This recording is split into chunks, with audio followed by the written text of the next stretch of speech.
Inflation প্রত্যেকদিন আমরা এই জিনিসটা দেখতে পাই। প্রত্যেকদিন নিউজ পেপারে না হলে কেউ না কেউ বলে যায় ইনফ্লেশন তো বেড়ে গেছে। তার মানে কি? আর ইনফ্লেশন জিনিসটা কি? সহজভাবে বুঝবো আমরা ইনফ্লেশন জিনিসটা আসলে কি। দেখো, ইনফ্লেশন হলো এমন একটা ইন্ডিকেটর যেটার মাধ্যমে আমরা আমাদের লাইফস্টাইল বা তার এক্সপেন্সের ব্যাপারে বুঝতে পারি। কোনো দেশের ইনফ্লেশন বৃদ্ধি পাওয়া মানে সেই দেশের কতটা তাদের জীবনের এক্সপেন্স বেড়েছে সেটা বোঝা যায়। মনে করা যাক ভারতবর্ষের এক্সপেন্স মানে ভারতবর্ষে ইনফ্লেশন 5% রেটে বেড়েছে। তার মানে আজকে যদি 2026-এ আমরা কোনো জিনিস 100 টাকায় কিনতে পারি, তাহলে 2027-এ গিয়ে যদি 5% রেটে ইনফ্লেশন বাড়ে তাহলে সেই জিনিসটা কিনতে 105 টাকা লাগবে। এটা মোটামুটি একটা সহজ ইস্যু। কিন্তু যখন আমরা রিয়েল লাইফে আসি আর যখন কিছু কেনাকাটা করি তখন কিন্তু আমরা এই জিনিসটা দেখতে পাই না।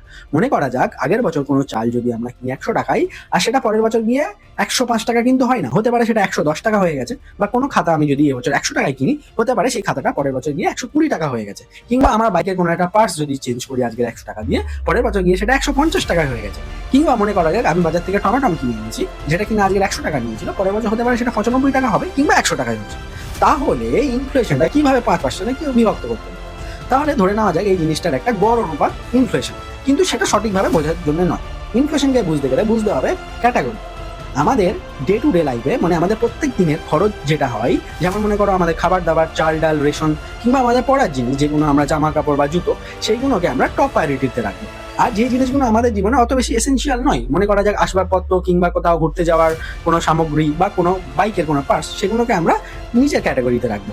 তাহলে এখন ইনফ্লেশন সব থেকে বেশি ইম্প্যাক্ট ফেলবে ডে টু ডে লাইফের জিনিসের উপর। ডে টু ডে লাইফের জিনিসের দাম যদি বাড়ে তাহলে ইনফ্লেশনের উপর এফেক্টটা বেশি পড়বে। আর যদি সেই বাকি জিনিসগুলো যেগুলো আমাদের হয়তো আসবাবপত্র বা কিংবা আমাদের ঘুরতে যাওয়ার কোনো জিনিস বা আমরা কোনো কিছু অন্য কোনো জিনিস যেগুলো আমাদের জীবনে প্রয়োজন বা অত্যাধিক প্রয়োজন না, সেগুলো ইনফ্লেশনের উপর কম ইম্প্যাক্ট করবে। তাহলে ডে টু ডে লাইফের জীবনে যেমন চাল ডাল আলু কিংবা আমাদের জামা কাপড়ের দাম যদি বেশি বাড়ে, 10%-এর ওপর বেড়ে যায় বা 5% বেড়ে যায়, সেটা ইম্প্যাক্টটা তার গড় অনুপাতটা বেশি ইম্প্যাক্ট করবে ইনফ্লেশনের উপরে, আর কম করবে মনে করো আমার বাইকের, যেটা আমি বলছিলাম 50% আমার বাইকের পার্টসের দাম বেড়ে গেছে, সেটা কিন্তু ইনফ্লেশনের উপর অত বেশি এফেক্ট ফেলবে না।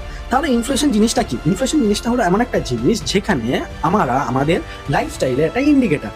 আজকের যে জিনিসটা আমি 100 টাকায় কিংবা 1000 টাকায় বা 1,00,000 টাকা আমার কাছে থাকলে যেমনভাবে আমি লাইফস্টাইল করতে পারবো, পরের বছর যদি 5% রেটে ইনফ্লেশন বেড়ে যায় তাহলে সেই জিনিসটা করতে আমাকে মোটামুটি তার 5% বেশি করতে হবে। মনে করো 100 টাকার জায়গায় 105 টাকা বা 1000 টাকার জায়গায় 1050 টাকা।